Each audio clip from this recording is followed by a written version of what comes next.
You're listening to Tonebenders, the Sound Designers Podcast. Let's do this.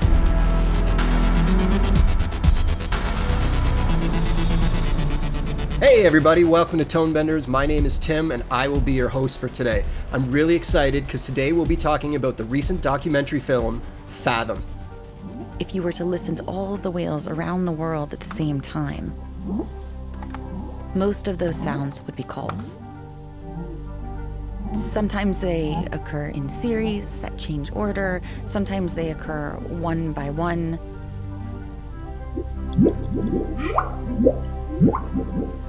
But they're short, and we understand very little about them. But of all of the humpback calls, I think one is the most important. The whoop. This call is produced, we think, by everyone. This is an animal that has the potential to produce infinite numbers of calls. Why is this call unique? Why is this call special? And the best way to start finding that out is by playing it to a whale and seeing how the whale responds. It's about the sophistication of the humpback whale song and the scientists pursuing decoding the language of these amazing creatures. It is available through Apple TV streaming service, and joining me today is Brad Engleking, the film's sound supervisor and re-recording mixer. Welcome to the show, Brad. Thank you. Thank you so much. Listeners will remember Brad from our episode 123 when he talked to us about his work on A Hidden Life. He's also worked on Alita Battle Angel, From Dusk Till Dawn, the series, and We Can Be Heroes, as well as many, many other things. Brad, welcome to the show. Can you tell me a bit about how you ended up working on Fathom? Yeah, I've known kind of peripherally the director and the producer for a long time. And, we were kind of met at a party one day, and this is way before they had shot. It was something Drew was thinking about doing and planning out. He just kind of told me about it. And he was real specific that it was like a sound show, that the sound was a very, very important part of the show. And so I got really excited about it, and we started kind of just talking about different ideas and different things. And, I don't think we spoke for maybe 2 years after that. And then one day he called and said, "Hey, I need to record all this voiceover, and I'm in Alaska. Like, what do I do?" So I kind of helped him through that a little bit. And then when I saw it, I was just blown away. It was just an amazing show. One of the focal points of both the plot and what makes it so special sound-wise is the actual whale song. So it's about scientists trying to design both microphones and underwater speakers, in one of the scientists' case, to play whale song to the whales so that they'll respond. And the whale recordings that are in this film are like nothing I've ever heard before. They are absolutely beautiful. In fact, if anyone is watching the movie, make sure you stay for the credits, because instead of rolling score, you just roll whale song for the whole 6 or 7 minutes of credits, and it's absolutely beautiful.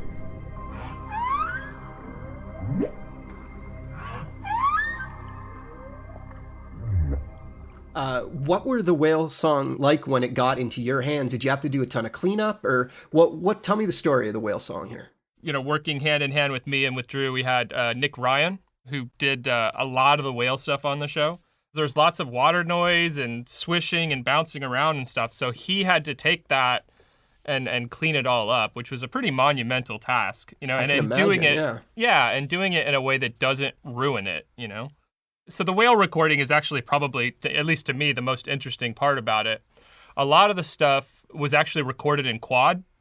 Oh, wow. Yeah, and by Michelle, who's, featured in the film, is she has these hydrophones that she's kind of customized to work for her, and she has all these ways that she's figured out to, kind of isolate them so that they're not picking up as much water noise and they're not getting banged around as much. But what she does is she makes a 1 kilometer square and she puts one on each corner. Wow. And then just hits record. And because of the way that she has to do that, she's not physically connected to them. So she literally, she claps, just like a clacker, she claps, they dump them in the water, and then just wait. And then, however much recording they get, they pick them back up and go see what they got. So a lot of that stuff is featured heavily in the movie. I mean, obviously we're using like echoes and reverbs and delays and stuff, but that stuff just has a natural effect to it like that in my mind, you really can't recreate. We took a lot of that and then kind of in the Atmos field, moved it around a little bit, kept it moving within that field as well. So it's kind of moving in all three dimensions, and it has that built-in dimensional characteristic to it. So to me, that's kind of like the coolest thing about it is a lot of these sounds haven't been heard by the public before, So when you say it was recorded in quad, did you use the quad recordings, or did you yeah. just, like, if the whale was near one, were the other ones still useful? I don't know how far whale song travels in water. So it travels super far. Like that's kind of one of the cool things about the film in general is it travels really far. And part of what the scientists are trying to discover in this is how it's almost like a game of telephone kind of, in that these sounds can travel so far in water because of the density, right? So they can travel so far, and then those songs, they kind of morph as they cross the globe. It's fascinating. And one of the things that's talked about in the film is how, these whales, they're hearing through space and time because, they're hearing these sounds that might be from a while ago, right? And they might be traveling from a very long distance, and yet they're hearing those at the same time they're hearing something that's coming from a closer distance. We really tried to kind of do an experiential presentation of that. That's kind of what the sound design sections are, is an experiential representation of that. And again, Nick, he had an enormous amount to do with that. That's really kind of his baby on that. But talking to Michelle, I actually had a talk. I spoke with her just the other day on the phone, and I said, I know this isn't how you get to hear them when you're hearing it, on headphones or when you're hearing it. This is the scientist who recorded them. Yes, that's correct. Yeah. Michelle Flournoy is her full name.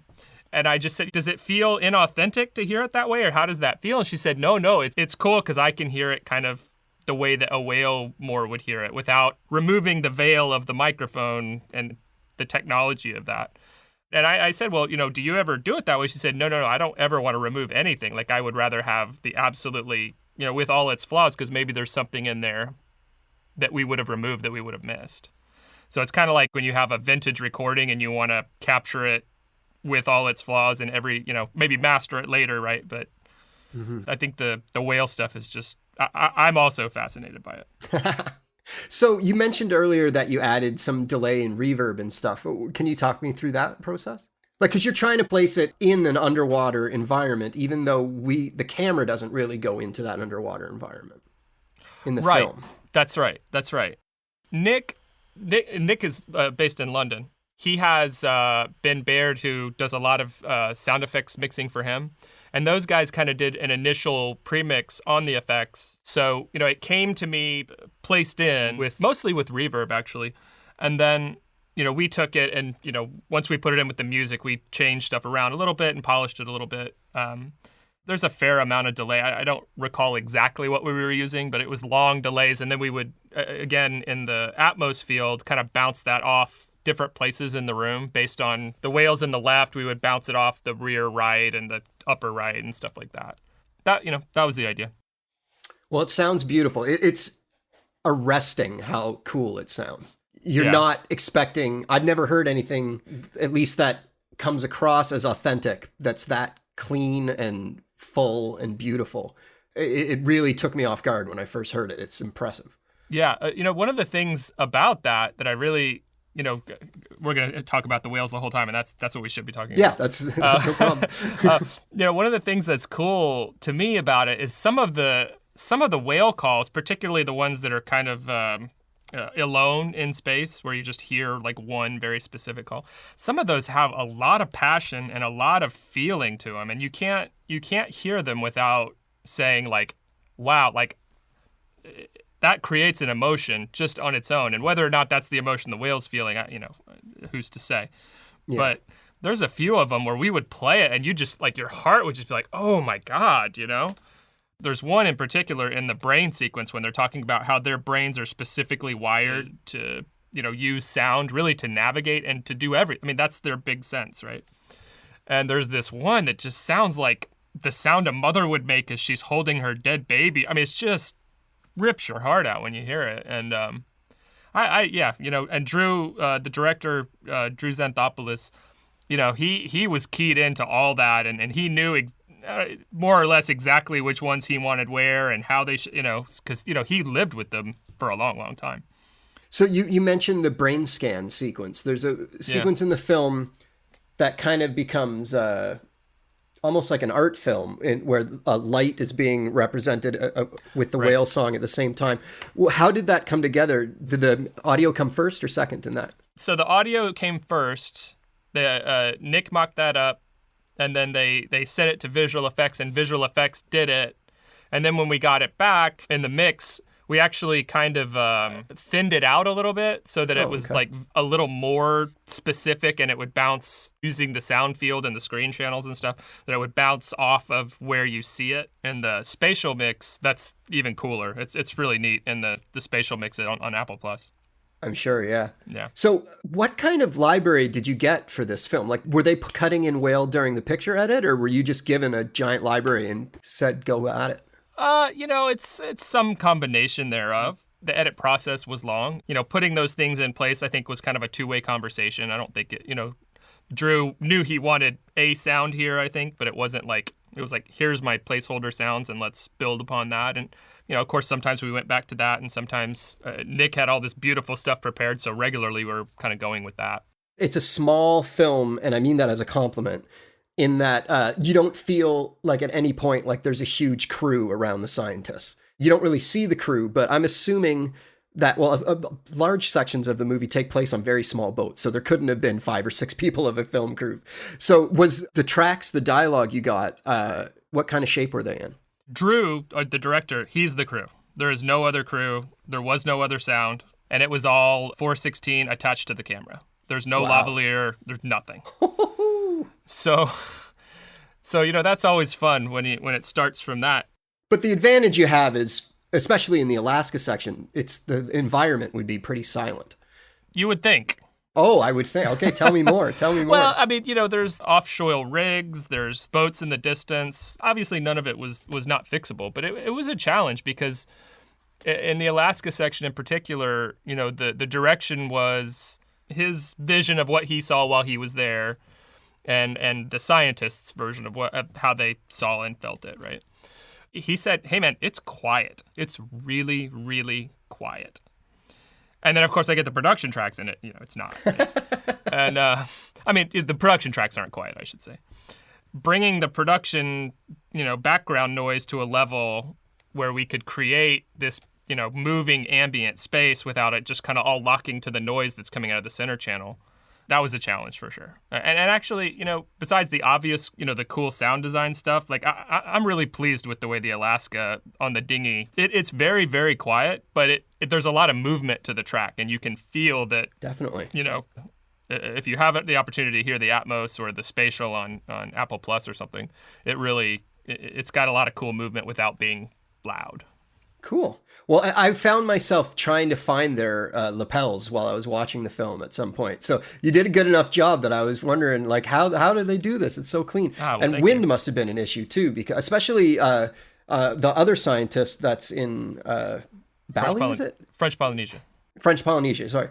A lot of that is on a motorboat that's moving at times. Yeah. Well, and so in that one, like, that's working for you, right? So, and we were very, very consciously tried to make those two locations the exact polar opposite sonically.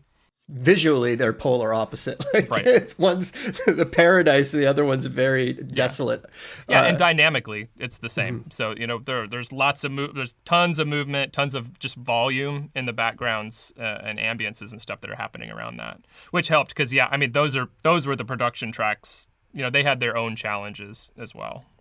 So, what's cool about it is to take, essentially one mono mic and then try and create this, really immersive, really experiential mix. And, in a way, having that mono mic kind of helps with that because it points, you kind of have to follow the action in that way, Mm-hmm. So, I dig that. I think that's cool. And it allows you to kind of, and we talked about this last time we spoke, it allows you to kind of, focus, use your focus ring to focus in on specific places and then back off of it. That was an enormous challenge, having, minimal to no PFX and just the one mic to make it work. So there's a couple scenes also in the Alaska half of the story. It's not divided equally in half, but there's two stories going on where they're on the dinghy, and in the background there's just humpback whales coming out of the water and shooting water up into the air from their blowholes. How much of that is real, and how much of that did you... Well, I mean, it's all real, right? But as far as like, sync sound, very little of it is sync sound. Where did you get the real blowhole sounds from then? From they're cheats from other parts of the show. Okay, so they're all recorded for that show. Yes. Like you weren't going into some kind of library. Yeah, or those something. are all stuff that Drew recorded. That's amazing, because it obviously sounds real because it is real. I should back up on that. A lot of that stuff is stuff Drew recorded. I can't be 100% certain that that's the case in every single instance, but a lot of that stuff is stuff that's outtakes from other. The majority of it, yeah. Wow. When you sat back watching the final playback, what was the thing that you just nodded your head and were like, yes, that worked really well? Man, I don't usually like to watch stuff that I've worked on. I mean, there's a certain anxiety that comes with watching something that you've worked on, right? Because you're like, for sure, I'm going to find something and I'm going to regret it. And this one, I think what I like the most about it is just that it comes together and it feels seamless, and it just, it's really difficult for me to pick a favorite spot. I guess if I was going to, and the ones that we kind of play to show off a little bit is like the first 6 or 7 minutes.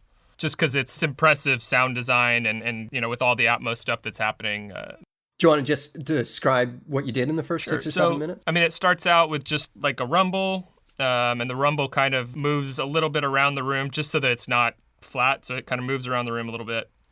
And then we start with, kind of very distant whale sounds, and then that kind of builds into this cacophony, and that's kind of where we're using all the quad stuff that's moving around the room and up and down in the Atmos space. And then it bangs in to reality for a second. So we go from kind of this ethereal, like you're in the water, hearing the waves and living with them. And then it bangs into, total reality with this really loud rubber motorboat. And then it switches back. And all this is without music. So it's strictly a sound design piece.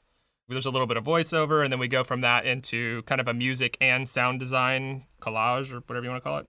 For sound people, there's some pretty neat stuff in there about, listening to like the vanishing point of sound and like, I mean, that's part of what's discussed in the film. So being able to do that, in sound design while someone's talking about those concepts was pretty fun. Yeah, it's a really cool opening. Was it always the beginning designed to be sound design and not music?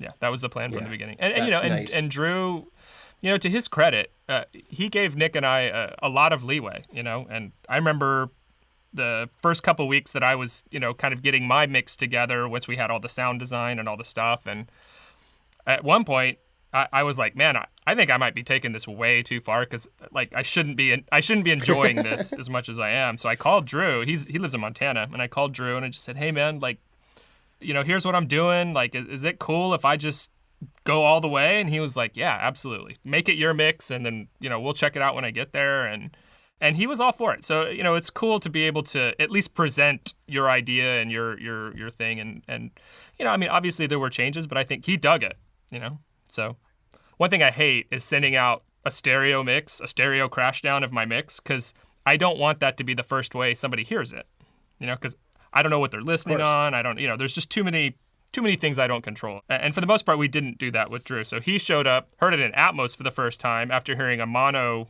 production track.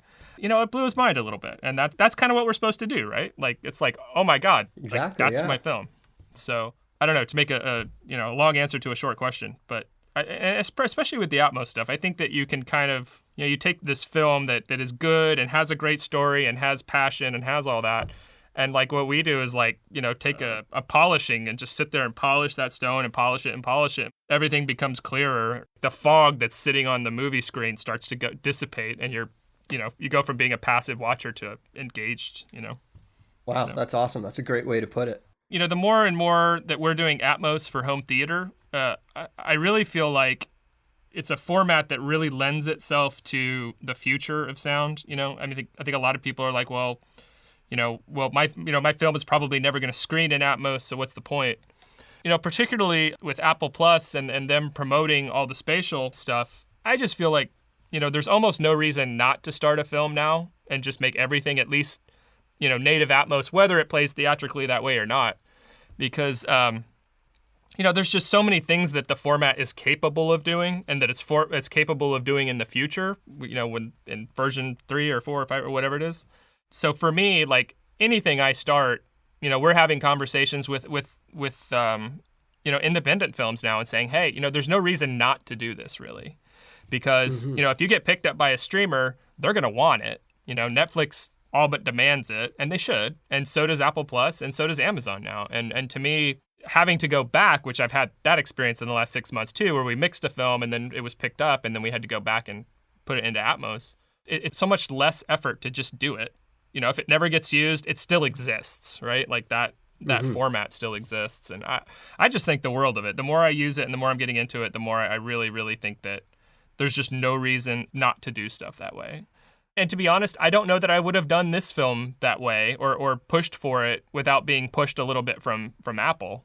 I'm so glad we did, because I think it's a completely, I don't want to say a different film or a different mix, but it allowed us to do things that we certainly couldn't have done just doing 5.1 and 7.1. So I'm a huge proponent of it now and trying to do everything in Atmos if that's possible. Yeah, it adds a whole new dimension to the sound. And as sound people, it's fun. Yeah, it's cool. And one of the things I think is important about it is that it has the ability to create all these other formats doing a pretty good job from your original, right? I mean, like on a huge film, you're always going to do a specific 7.1 pass and a specific 5.1 pass.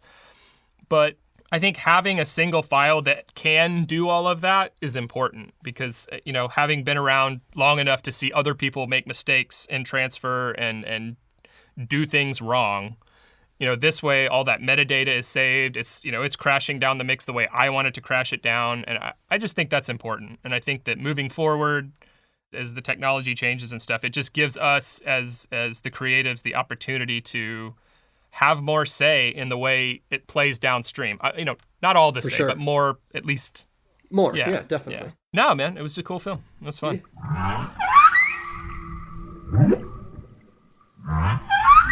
It's a really cool film, and I hope that all the people listening to this podcast go search it out, because as sound people, it's super gratifying to listen and to hear the whale song in particular.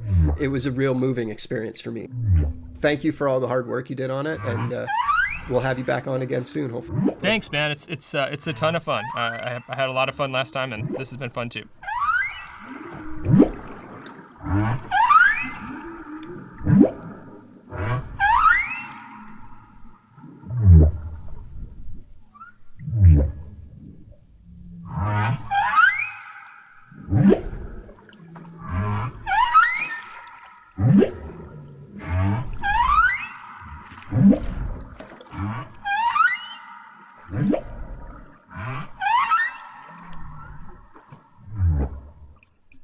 We're just going to sit back and let you listen to some whale song recordings featured in the film as we end this episode.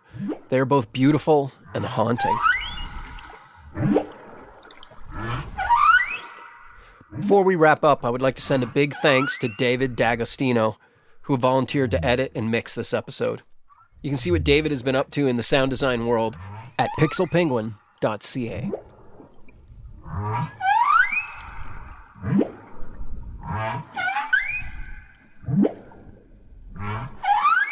Okay, I'm going to let the whales take us out, but before that, pay attention to the Tonebenders feed, as we have a bunch of really exciting episodes coming up in October and November.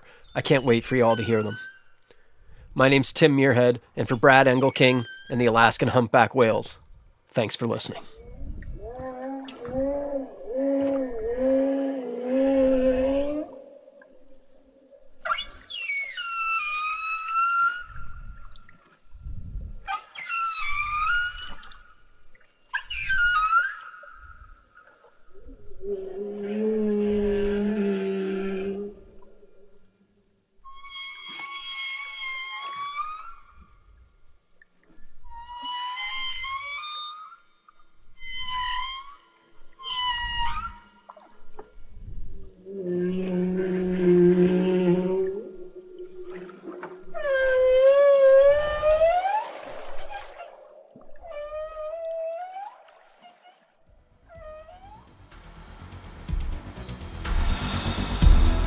Tonebenders is produced by Timothy Muirhead, Renee Coronado, and Teresa Morrow. Theme music is by Mark Strait. Send your emails to info@tonebenderspodcast.com. Follow us on Twitter via @thetonebenders and join Tonebenders Podcast on Facebook. Support this podcast. You can use our links when you shop with Amazon or B&H, or leave us a tip. Just go to tonebenderspodcast.com and click the support button. Thanks for listening.